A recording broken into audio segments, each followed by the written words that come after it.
Okay, without further ado, your host for today, Heidi, why don't you kick us off with introductions? Oh, sure, I get to go first. Hi, Yeah. everybody. So fun to be here. One, with the Old Colony crew. It's been a minute since we've seen each other, so it was nice to be reunited. And two, hello to all the participants. Just so excited that we get to share some of Old Colony's wisdoms and learnings and tips and tricks and advice with all of you. I am with the Traction Rec team. I oversee the project management team. I do have a background and have held many roles in the YMCA in Seattle, Washington. I did some consulting in the private sector around project management and change management. And now I am in my dream job here at Traction Rec. Again, providing leadership for the project management team, which affords me the opportunity to engage on a daily basis in implementation projects like I got to with the Old Colony YMCA. So again, happy to be here today with you Old Colony crew and all of you participants. Amazing. Thank you, Heidi. And hi, everyone. Good afternoon. Stephanie Anderson. I'm also on the Traction Rec team. I'm our regional vice president of our nonprofit practice. What that means is just I get to work with incredible nonprofits like yourself on the line in their CRM evaluation and their journey. I've been here for about 5 years, so I have got to see a lot of our YMCAs and Jewish community centers and boys, girls, and girls clubs adopt this technology and have been able to see what they've got to do with it over the years of use. So got to work a little bit with the Old Colony team. So really excited to have them here and can't wait to dive into our questions for them and really lean into their journey and all the goodness that they did in 7 months. All right, Old Colony team, I'll let you introduce yourselves as well. Hi, everybody. Linda Deane. I am the Senior Vice President and Chief Information Officer here at Old Colony Y. Been here a long time. And just a little bit about Old Colony. We're in our branch operations, we're about a $50 million Y. We're in 40 communities. I'm sorry, 31 communities, but we have 40 childcare sites. We also have a lot of revenue coming in from grants, government work, and social service sector as well. So we're approaching $100 million, but 7 full facility branches. Kendall? Hi everyone, I'm Kendall and the Vice President of Data Strategy. Message to Joe.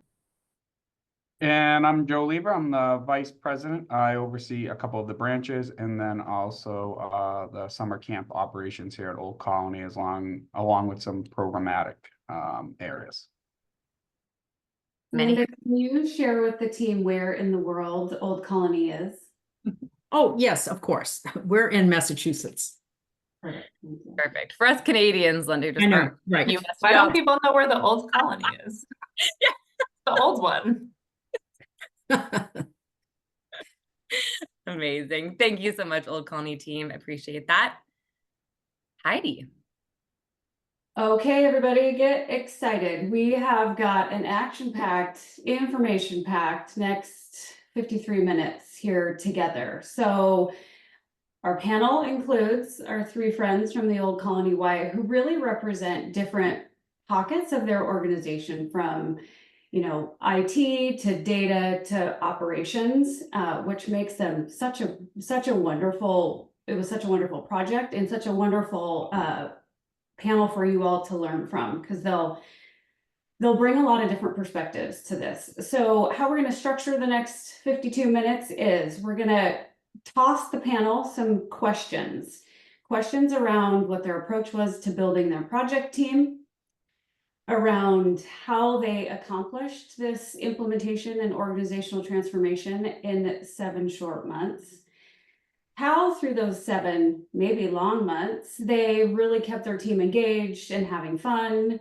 how they approached data migration, which is one of the chunkiest pieces of an implementation in a project, how they managed that organizational change, how they trained all of their end users and perhaps some of their members, how they prepped for the big day of go live and what that looked like. And now that they've been live for about 3 months, they did a lot of crawling. We talk a lot about crawling, walking, and running. So looking forward to hearing what they've got to say about what the future looks like as it relates to Traction Rec and Salesforce and really using those platforms to power up their operations and serve their community. And finally, we'll end with what you will all have been waiting for, lots of tips and advice. If you're considering coming onto the Traction Rec platform, if you're in the midst of an implementation, or maybe if you are live, perhaps you can get some nuggets of advice from the team. Before though we dig into all of that fun, we're gonna pause and we're gonna engage you audience members in a poll. So want to make sure we spend the right amount of time on the right things. So take a couple minutes and tell us what you hope to learn from our panelists today. We've got some prompts that align with those buckets that I just laid out. But tell us why you're here. Oh, okay. We have a front runner here of Go Live Prep, change management, a close second, I figured, training, time commitment, building your project team, and then some others. And I looked at the others and just general want to learn more. Super interesting. Okay. So with that, we'll try and gear some of our answers to answer the most important ones to the audience, if we can. Wonderful. That was super helpful. Keep the engagement going out there in the crowd. All right, Linda, this first question is for you, and it's related to the approach that you took to building out your project team. So walk us through things you thought through, considerations, what departments you involved, all the things. All the things, yes. So let me just preface this by saying this project was thrust upon us, if you will, as our current software provider sunset our software. So we began this project with that. And at the same time, we had a brand new CEO who was 6 weeks into our Y when we got this notification. So it was myself and our new CEO, the CFO, and the COO.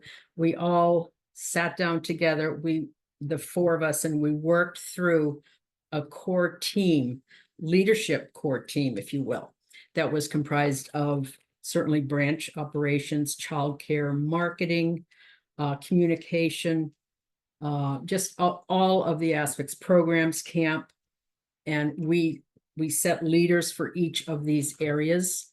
And then those leaders who know their staff the best and who know the branch, their particular branch operations the best, chose their internal leaders. So our team grew very organically, if you will, but very much, within the best of the best, if you will. So our core team ended up being quite large, but each was very focused and very experienced in their area of expertise. And we placed a very high value on their input, and everyone was part of the team, and it was, no one person was more important than the other.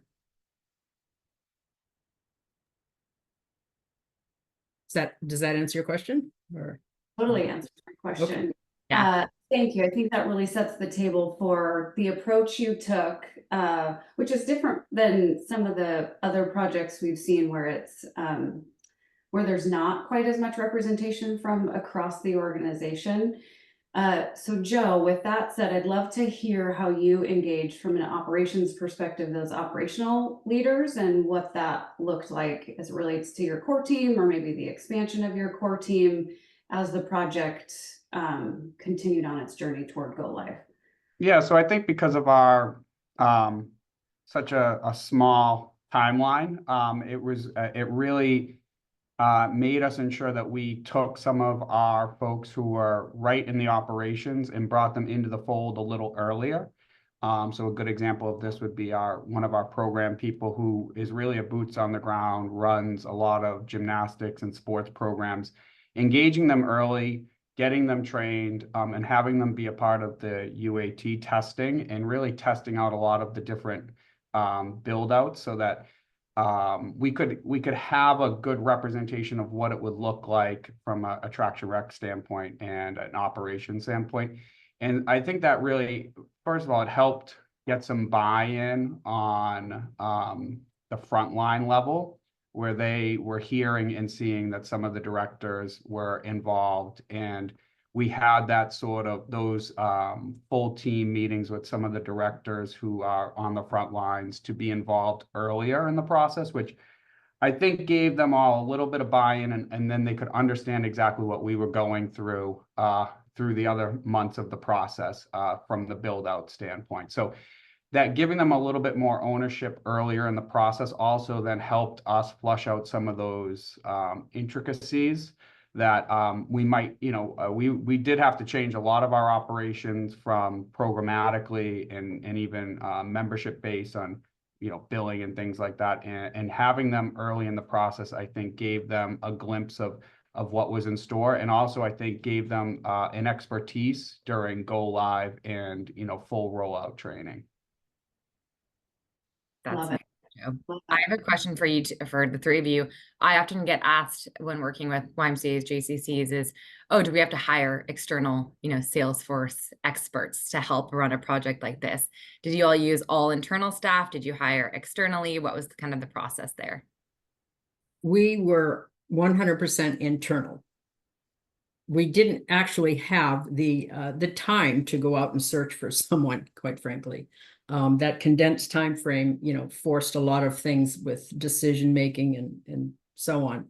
But we made a very conscious decision to keep it internal and just move forward. We knew the skill set of all of the team members as well, and it proved to be quite successful for us. Fantastic. Yeah, you guys really did leverage the skills you had in place and upskilled progressively along the project, which was admirable. Mhm. Okay, I think we're ready for our next question, which is, you guys did this all in 7 months, and I've heard you say there was some sense of urgency because your previous provider was literally going to shut the lights off on you. So would love to hear, Linda, let's start with you. Given that situation, knowing that you had 7 months to do all of this, how did you manage that condensed time period? It became a very centralized focus for all of us very suddenly, quite frankly. But once we took some time, once we received our sunset notice, we took some time to really, vet the project, vet the vendors, so on and so forth, yourself included. But once we made the choice to go with Salesforce Traction, we put it into high gear. We had a very detailed plan, if you will. We followed your advice, quite frankly, as well, Heidi. And we didn't let things go. There was homework. We met 3 times a week with you, steadfast throughout the whole project. We didn't put things off. We placed an importance on all of the required decisions. And we communicated, but we placed a high value on the input from all of our team members, because we believed part of the change management is, people are important. They're our most important asset in the Y. So we want to value that, and we did value that, and we still do. So it's a lot of people doing a lot of different things that all came together so the puzzle pieces fit, and we all did it with the same mindset. We all kept an open communication, and we just, pushed through. And at times it was challenging, of course. But I'd like Kendall and Joe to chime in on that as well. Yeah, I think for us, there was no other choice. We had to do it in 7 months. So I think that also helped kind of push us along. And one of the things we always talked about is we would try and take all the information, take a lot of recommendations from our build team, hey, how do other Ys do it? And we really did ask a lot of questions. We were able to go to, we went out to Tacoma and asked a whole bunch of Ys that were already utilizing it and getting their recommendations on things. And then there were just some times where we had to make it, and getting our frontline staff, like I said, getting some of those directors involved, having them give us some feedback on the way they would like it to operate, the way we could have it operate. And then, and sometimes it was just like, we need to make this decision. This is how we're going to make it. And we're just going to own it. And everyone's going to buy in because we don't have the time to really flush it out a full, go a whole 3 weeks of kicking the can down the road. So yeah, I think sometimes it helped us to have that sort of finite amount of time to make decisions. Kendall I'll add on to that I think there were this was my biggest worry. I thought there was no way we could make decisions so quickly. And there ended up being so many decisions coming at us so fast that the people who tended to micromanage had to let it go. And, oftentimes, Joe would kind of be like, I'm not hearing anything else. So here's the decision, and kind of would just decide. Linda was really great about when something did need to kind of run up the chain and be like, okay, it's time. We can't come to a consensus on this, and we need to. Linda was able to, make sure that got done. And then in any case that we could, I would give the director, the person who oversees that thing, the more frontline type people, and say, we have these 2 ways that we could do this. Here's the pros, here are the cons. How do you want to do it? And being able to, in the situations in which it didn't really matter which way we picked, it's always good to be able to give that to your more frontline staff to say, what would you prefer? Like occasionally we would post something in Teams and say, here's the 2 options for this. What, vote on which one you want, or something like that. So if we had, if it was a battle we didn't have to choose, we let people do that on their own. Sometimes it was just that no one was speaking up, so Joe could make the decision right then and there. And then sometimes we did have to kind of involve the leadership to, settle a dispute or something like that. So that part went a lot better than I expected, honestly. I was nervous. I think that's really great advice and a great nugget for people to hear, because those big decisions feel paralyzing sometimes in a project because there are implications to them. And our approach is progress, not perfection, is what we try to weave into projects, and that decision latency will slow you down and get in your way. So you've got to be prepared to make those really quick decisions so that you can keep moving, and know that you can make a different decision if it doesn't work out, right? So great advice, team. I just wanted to add to that, if I may. We had top-down support. Charlie, our CEO, was just so supportive and fabulous. And our myself, the CFO, the COO, and Charlie, we just worked very closely together. You guys were very involved and present executive sponsors, which makes a big, big difference. Okay, I think the screen share means we move to the next one. Hey, everybody, change is hard. In case you didn't know, it can be quite hard. You guys have tapped on this with some of your answers, but I want to talk about, you did this in 7 months. You had a deadline that couldn't move. You brought a lot of people together. It sounds like you had really clearly defined roles about who was doing what, and you were some rigidity about your timeline. What were some strategies you employed to keep your team members engaged, motivated, inspired, and most importantly, having fun? Joe, I'm gonna start with you. Set realistic expectations.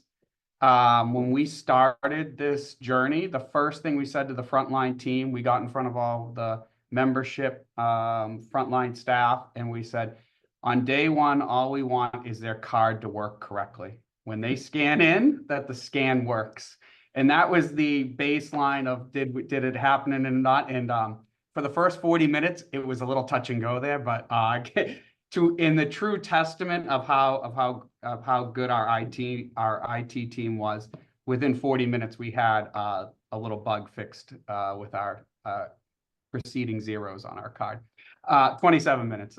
Kendall will correct me on that. 27. Sorry. But that was really it. And then I think the other part was really consistent communication and check-in. So we'd have the core team and the implementation team that were working in the background, and a lot of folks on the front end didn't exactly know what was going on. They were hearing rumblings, and so we started a weekly just check-in and trying to update them on where we were at in the process, sharing with them some things that were happening. And then we also did a couple different team kickoffs.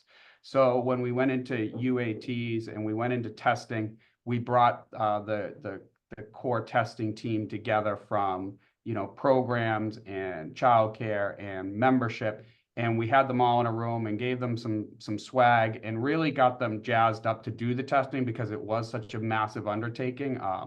Talking hours and hours and meetings every other day to check in and see how the testing was going. And so I think getting them motivated, getting them bought in was huge. And we also did that with the director team prior to that. And a lot of the conversation was always looking towards the future. We knew it was going to be tough through the transition, and that we were going to live in, a lot of back work to get this all done. But when we got to the end, that it was going to make their lives easier. It was going to make our members' lives easier. We were going to be more impactful with the work we did. If we did it right at the beginning. And so I think kind of setting that stage and telling them, these are the realistic expectations, sharing, videos and updates on what was happening, that really helped kind of galvanize them together and sort of got more buy-in on the frontline staff. And when we would have like existing meetings, Joe would do this like life-saving thing, which would be like, look what we saw this week during our implementation. Like, did you know Traction Rec could do this? Like, he would just pick like, did you know that this other Y we talked to changed to 80% registrations online? Or like, he would always just like, he would bring up his sandbox and he would show something cool that he learned that week. And I feel like that those kind of just added like a little bit of excitement, whereas people initially were kind of just dreading this forced transition. I love that so much. I think finding those silver linings, right, of change is hard. No one wants to do the change, but you're doing it for a reason, right? And to anchor in on those reasons and that why do this and why change, it can boost morale so much and keep that team spirit up. So kudos to you all. I mean, you are a team that have done that extremely well. And I think more Ys will follow suit as they hear your kind of tactics. I love your suggestion in the chat, Kendall, about bringing people together and doing this all together in a shared space, because it breeds shared learning. It breeds like we're all in this together kind of vibes. And I think it can have a really impactful impact on the project team and their involvement in it. At some point, like 3 days in, people just get really embarrassed that they don't know how to log in, and then they don't want to ask, and then they never test anything. So if you just force them to sit down and be like, we're all just gonna, and then once you get them started, then they'll do it. But yeah, great advice. I love it.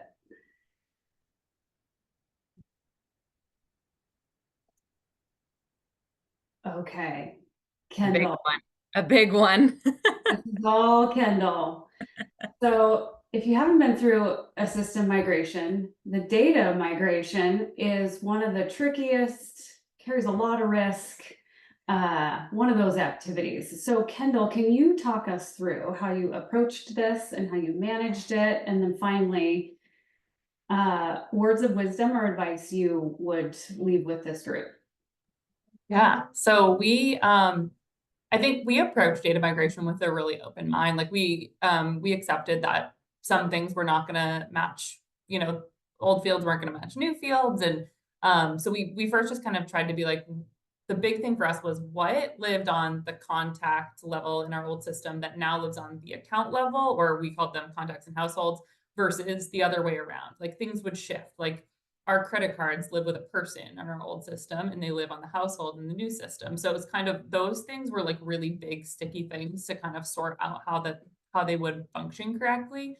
And then once we had like a really clear picture, and I really appreciate how early in the process Traction Rec starts with trying to pull those data files from you, then we could kind of prioritize. So like for us, a big thing was duplicates. Like we knew we had a lot of duplicates in our old system, so we prioritized cleaning those up. We checked into we made sure we ran all of our addresses and all of our email addresses through like validity scanners just to make sure that we weren't putting garbage data in. And we just pulled those out of the in-between file rather than trying to do all the manual cleanup in our old system. So that helped us to be kind of really efficient with it. Not to put you guys on the hook for anything, but we did ask Traction Rec to migrate our test data twice. And so that when we did it for real, it was the third time. And that was really helpful. So sorry if people are requesting that, but it was really helpful to get 2 tries at that, even if it was just for our own processes of, you know, this are the steps that we're going to follow when we pull the data and things like that. And then we really were ready to shed some extra data. So we left a lot and we were okay. That's what we were advised to do. And that's kind of what we did do. And if your team does have some strong data people or someone that you could trust with that kind of thing, you can always add later. Like 2 weeks ago, I just uploaded a bunch of people's insurance ID numbers that we didn't do in the transition because we just didn't really have time. So we just uploaded them and added them in. So if you are confident in the skills of your team to do that, you always have that ability to kind of, as long as you back up your old data, and you should always back up your old data, but you have the ability to kind of add that stuff in. And yeah, I think if you're just open to the experience and don't have that white knuckle on your old data and accept that your new data will be better and more streamlined, that's kind of what worked for us, as long as we had it all backed up if we ever needed it. You're So open. Linda, do you have anything to add? I'm sorry. No, just that I just have to say, Kendall, you know, did a fabulous job with this, but for anyone who might be looking down this road of the data migration in this situation, just attention to detail is huge. Kendall was just amazing at that, but you really have to look at every nook and cranny with this.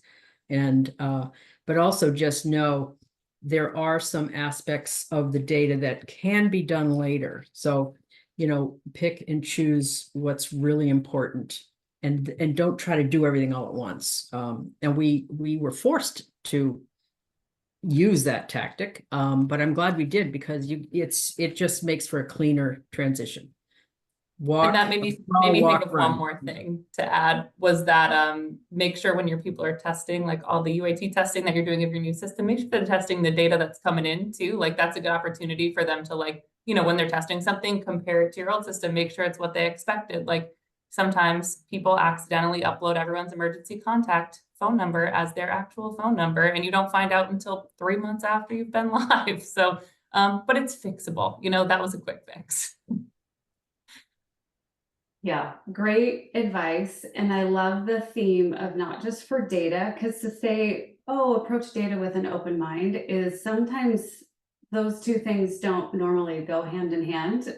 Data people are very structured and, you know, they pay attention to details and they want all the things. So, but that is such a common theme that has run through your entire project, was prioritize what's most important. Let's have an open mind as we explore all of our options and choose again what's most important, and plan for what we can do later as we learn more and get a bit more comfortable and stable in the system. So thank you for continuing to remind us of those themes.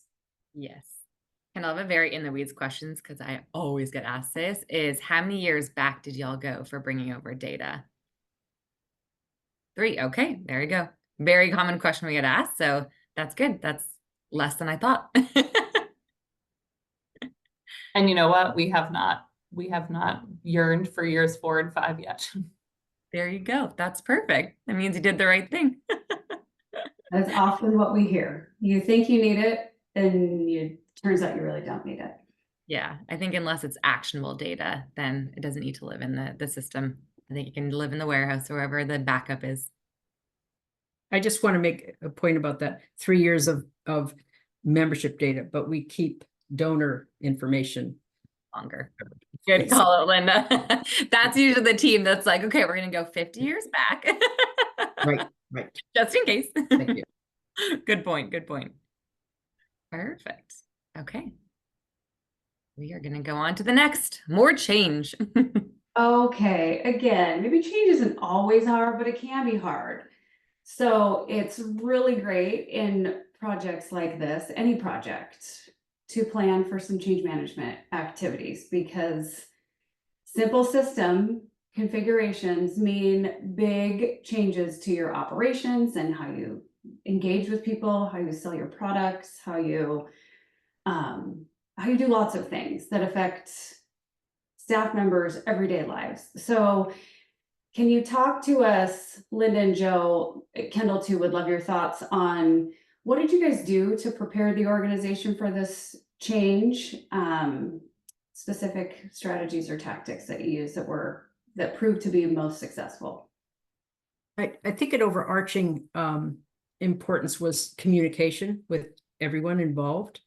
A continuous communication and weekly updates. Every Monday morning, everyone would get an update as to where we were, what happened the prior week, and where we're going this week. And just, I don't think you can over communicate in this particular situation. And also just being respectful of people and responsive to people. A lot of emails would come in asking a particular question, maybe they weren't comfortable answering on a Zoom, and just to answer them as quickly as possible. Everyone has a regular job to do as well, right? But just respectful of everyone, communicate. We're all in this together theme, and again, just getting it done together. And Joe and Kendall, chime in. Yeah, I think on the training end, one of the best things with getting the frontline staff involved early, and I keep saying that because having that director level, having a general sense of of traction rec was super important. So when they went to be a trainer, the trainer, that they already had a baseline knowledge of the program. So we developed cheat sheets and things like that, but other things, tracking. Like Kendall said, you can track who logs into the system, and we could share that with the execs at each of the locations and say, we know people are training, or we know people are not training. We know they're in the system, we know they're not in the system. And so being able to sort of have accountability to say, we need to get this done. There's not enough time to wait around, and when people get to it, and then we have some branches that could support other branches. So we were able to redeploy as needed to ensure that the training got done. And then we tried to jazz it up. Everybody likes swag. Everybody likes a good incentive.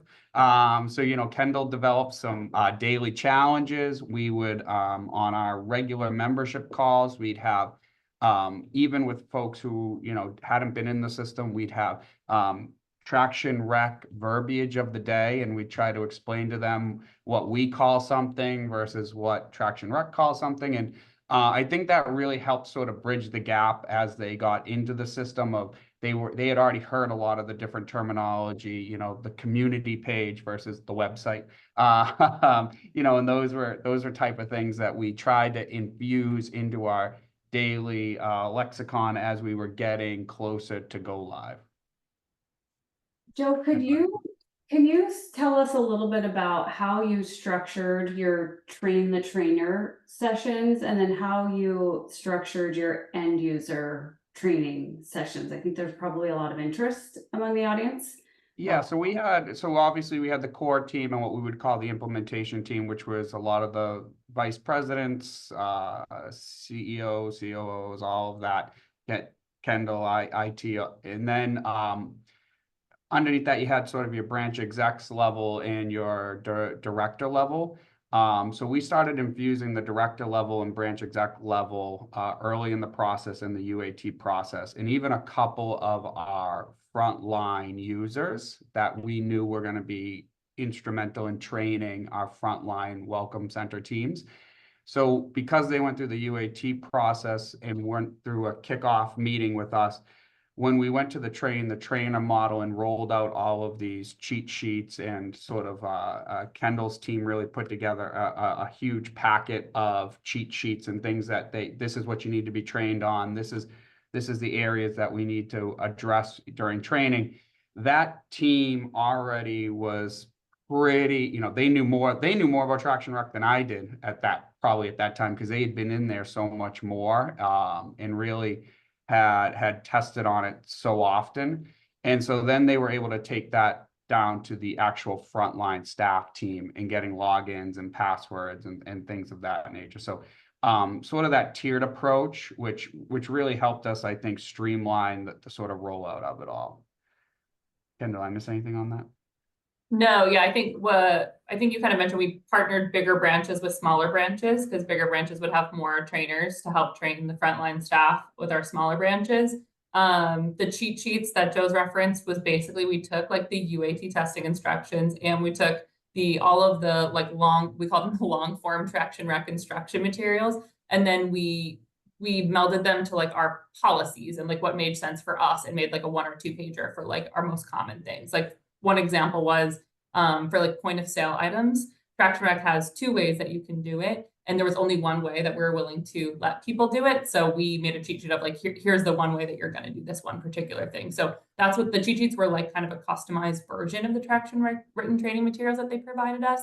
And then the daily challenges were huge. We would not really provide people a ton of instruction for these, as long as, you know, as long as they could safely do it in the sandbox. We would just say, go sell a membership and post a screenshot. We're not going to tell you how, figure it out. And just that helped to kind of let people know, like, the system is really user friendly. Like it did take 3 clicks and I did figure it out. Like, you know, it wasn't, we're not sending them on a wild goose chase to try to figure out how to like register for a program or anything. If something was more complicated, we told them. But I think that helped kind of build confidence than just like testing out and trying new things.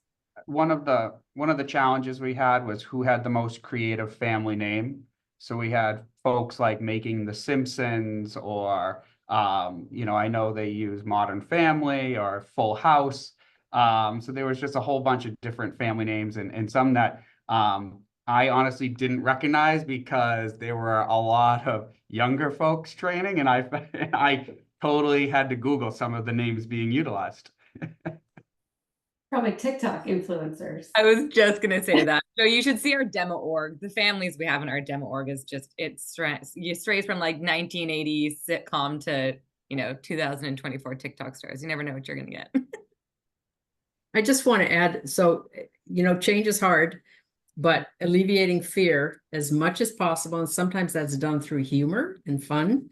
So and Joe and Kendall did a great job with that throughout. And I think it was greatly appreciated. Yeah, it made a big difference in your project, for sure. Okay. The topic that got the most votes.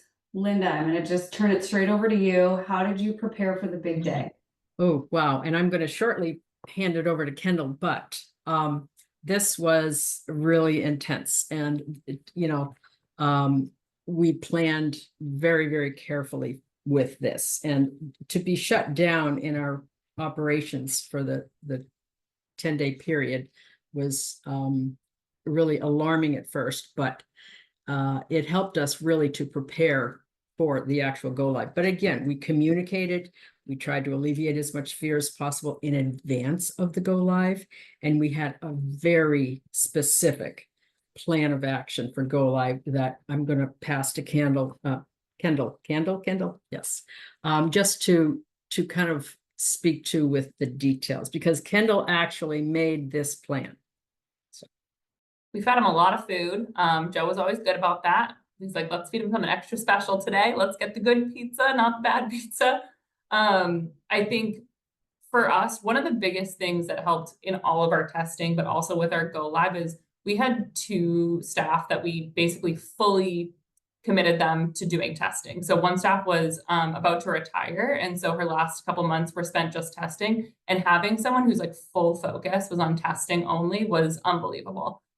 She was able to troubleshoot for people who were having trouble with their practicing in the sandbox and all sorts of stuff like that. So I'm just going to put a plug of, if you have, like, it could be a totally remote staff too, somebody who retired last year and just wants to pick up some hours. Like, we've used that in a couple different ways in this project, and it's been really helpful, like just to simulate the front end user, because they're familiar with your processes and how your old system worked and what your new system is going to work like. We did not go live in every branch at the same time. I think we initially thought like 5 a.m. we're going to do it. And thankfully we did not. So we had Traction Rec on site. We had 3 staff from Traction Rec, and we had a staff from the IT department and a staff from Traction Rec paired up, and would go to each branch to go live together. And so we would kind of do that first scan, do that first transaction, do everything kind of live on the fly. That way we don't have a million phone calls flying back and forth, and people can work on that together. We had an IT Teams chat. So for every open hour for the first 7 days that we were live on Traction Rec, there was a point person. So like 5 a.m. there was an IT point person that was like logged on and ready to get that Teams call. I think on so after the first day of go live, the second morning, the 5 a.m., right, which is going to be your biggest issue. I think I talked to 6 out of the 7 branches at 5 a.m., but they were all like super minor 30-second fixes. And They were really easy to work with. And then for leading up in our testing and leading up into like the first couple weeks of go live, we kept all of our feedback in a SharePoint list, just so that people could, without having to do an IT ticket, we could keep all that Salesforce information like all in one spot, so we could like really rapidly respond to those. And the IT team like managed responding and kind of fixing all the little things that were coming up for people. But I think overall that works pretty well. I would say invite your implementation team to stay for as long as they're willing to stay for, because that made a huge difference. And yeah, just staggering and having the lines of communication really well defined, I think helped a lot.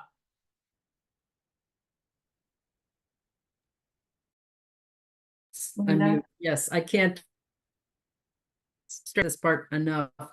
Communicating all throughout that this is what's happening and this is who's going to be available, and we're in this together, and don't worry, we're gonna be fine. So What kind of prep did you guys do, if any, judgment-free zone for your members for go live day? We didn't do much, but we do wish we did. We were really nervous to have all of our members like on go live day trying to get into the community and set up accounts and having to troubleshoot like member concerns along with our staff concerns. We had communicated with them the change in their billing date, because we were going from everyday drafting to twice a month in the new system, with just like a written letter. And some people read that and some people didn't. And so that was challenging for us, because we had a really hard time transitioning payment processors. Not that it's like super attraction wreck issue, but we had a really hard time switching from our old payment processor to our new payment processor. We had a lot of tricky cards, and then a lot of people reported us for fraud. So I would definitely recommend just being really clear with understanding what your transaction is going to be called on a statement, and tell everybody that. And then, if you want to communicate about the online community immediately or a couple weeks down the road, that's a good option too. But yeah, we definitely, that's one of the things we could have done a little better.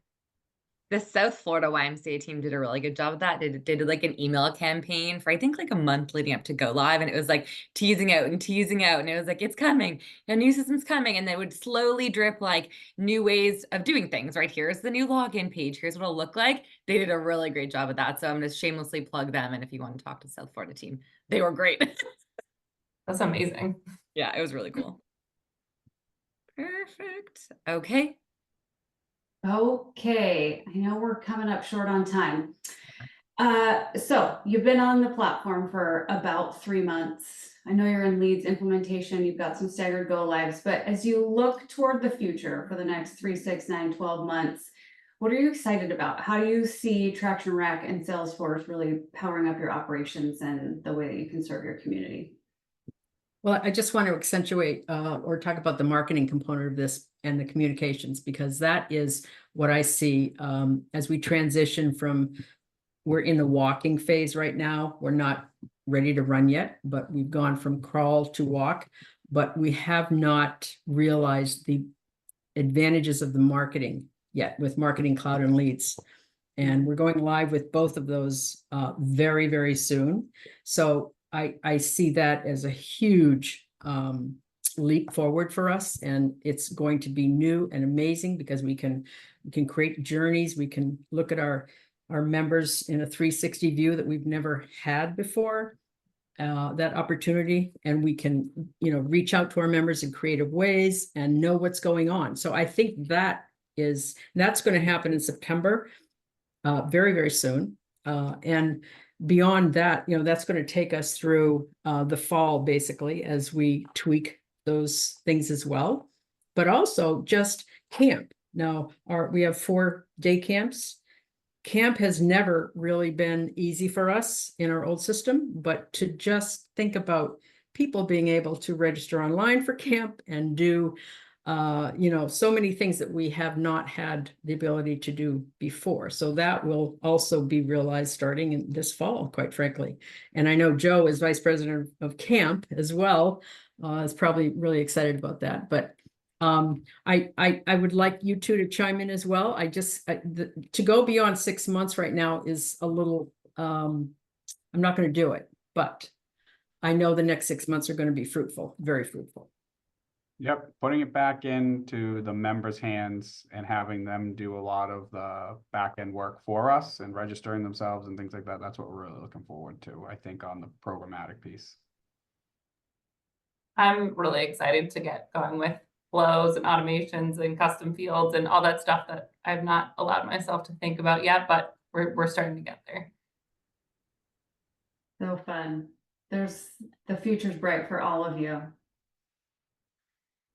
Okay, this is our last question, team. You've given a lot of advice through the last 45 minutes of conversation, but do you have any last nuggets of specific advice that you would give to our audience, which includes those considering a system migration, those in the midst of a system migration, or perhaps somebody that's already live? So how about Linda? I'll start with you. One of the significant piece of information we did not do well, I think, was I think we did a great job with membership. But childcare is a large portion of our revenue base, and we did not start that early enough. If I could make any recommendation, it would be to focus on childcare, or especially if that's a large portion of your revenue base. And we're still working through that now, but it just, we didn't handle that one properly, quite frankly. But it's coming to fruition now. But that's the biggest thing for me. Kendall? I'll add, I wrote down to be your own devil's advocate. I think we all get tired. So does our implementation team. Eventually they're going to let you make a decision that they probably wouldn't agree with if you would stop fighting with them on it. And so, ask yourself, like, okay, they say I can do this, but like, should I? There's a couple times where I'm like, I should have listened to the tone in their voice when they were like, you can do that. Something like that. Be open to change. I think we were really open to change. Or some areas of our business were very open to change and have had more success than other areas of our business that have not been as open to change. Definitely perk up if you hear your implementation team say they've never seen or heard that request before, and then question if you really do or do not need that thing. Do you really want to be the guinea pig for something? And prioritizing your needs and maybe saying the wants can come later down the road. Like, we really want to do bookings. We think bookings is really cool, but we need to replace the functionality of our old system. We need to charge credit cards correctly. We will get to the wants over time. And then being really cautious with how you're speaking about your implementation about the system to people who are not as involved. So we were really careful. We tried to make sure, like, our super users, like, you're going to run into frustration, right? Things are going to happen, but please don't sit there and be like, this stupid Salesforce, while someone's sitting in the same office as you, listening to how you're experiencing it, because that goes a really long way. So those were kind of some overwhelming things that some we did okay and some we could have done better, but I think those are my big tips. Love it. Joe, anything from you? Try to keep it fun, keep them engaged. One of the things we talked about is the communication platforms. So we utilized almost every single platform available: Teams, Quip, Google Docs, you name it, we utilized it. And I would maybe push back that maybe we could have figured out one specific one where we all could have been on it, but because we were maybe duplicating efforts a little bit. But I think in the end, your internal communication to your frontline team and up to the CEO level has to be a full line of communication. I think that's probably one area where we probably excelled at, and that would be one area I would make sure, like, to Linda's point, every week, everybody should have a touch point on how the process is going. And to Kendall's point, try and keep it as positive as possible to the folks that aren't directly involved in it, because you don't want getting that underlying dread coming on. But yeah, I think open communication is the best possible way when you make. And one other thing, I think our vetting of the vendors at the beginning helped us be prepared for what we wanted when we went with Traction Rec. We really did a deep dive on the vendors we looked at. And I think that really made us prepared for what we were getting involved in going into signing on with Traction Rec. including we rewatched the sales pitch several times during the implementation just to be like, okay, wait, what were all the cool things that we wanted? And, we just kind of revisited that a lot. Yeah, oh, that's great. Oh, just some priceless nuggets that you have just shared with us. There's a couple outstanding, and one that I wanted to touch on was the timeline commitment, I think was really critical. So yes, the Old Colony team did this in 7 months. I think Linda said it perfectly. They were in a unique position because their actual system was going to be lights off, plug was pulled. At Traction Rec, we say anywhere from 6 to 9 months-ish is a standard implementation, but usually other folks have a buffer period, right? Because they're not getting the lights turned off. So these folks had to really focus on what was mission critical in those 7 months, right? Whereas other folks, they have a little bit of wiggle room should they go past that 7-month timeline. So 7 months is kind of a sweet spot. Anywhere from 6 to 9 is kind of what we say is best practice for implementation. And I would say our childcare was really complicated. Like, it was the state of Massachusetts, really complicated childcare regulations. And by not leading off with that, by leading off with membership, which was really straightforward and was a very easy conversion, we ended up kind of shooting ourselves in the foot. We had to make really difficult decisions when we were already like so deep into this project. So if I could go back in time, I would have just done childcare first. Because, even though we didn't go live until 7/1, we had to be ready to sell every kid over the course of a month from the day we went live. So we threw a lot of things that Traction Rec wasn't prepared for at them over the course of the back half of our implementation. And so it got really crunchy there. Mm-hmm. And you bring up another great point. I think there's always the option to phase projects, right? Like a lot of our YMCAs do that. Some will go live with childcare first because it is the most mission critical, and there's a lot of business seasonality around it as well. So you're kind of time bound to a very specific month, right? And then some will, okay, we're going to go live in childcare. We'll wait a couple months and then push membership to production. So it really depends on the organization. Again, business seasonality, current technology limitations or contract end dates. So much that goes into it to prepare for a go live. I think maybe team, if we go back to one of the earlier questions, it was like, why did you do this? Other than your current system ending, was there like an anchor that you all came together on and be like, this is why we're making this change, and you kind of spread that across the business? We were planning to move, quite frankly, but not quite so soon, but we would have started this by now. And we came off Spirit. I don't know if we actually mentioned that before, but and as far as an anchor, can you say that again? Just like, I think this whole, if we're kind of wrapping up the entire discussion, change is hard. Why change? Is there one thing that really was like, this is why we have to do this? Was it member experience? Was it going digital first? Was there anything that really was future? Perfect. Absolutely. Perfect. The future. Yep.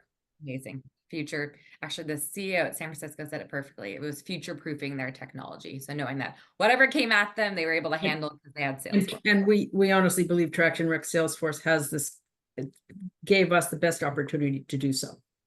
Perfect. Beautiful. We're right at time. We ended that perfectly. Thank you, Linda. You topped that off. Old Colony team, thank you so much for not only your time today, but your effort in, the project and helping out other YMCAs that may be in your similar spot. So we very much appreciate it. Audience, thank you so much. The recording will be in your hands ASAP. Should you have any questions, please reach out to myself, Heidi, or Linda, and we're always happy to answer more questions.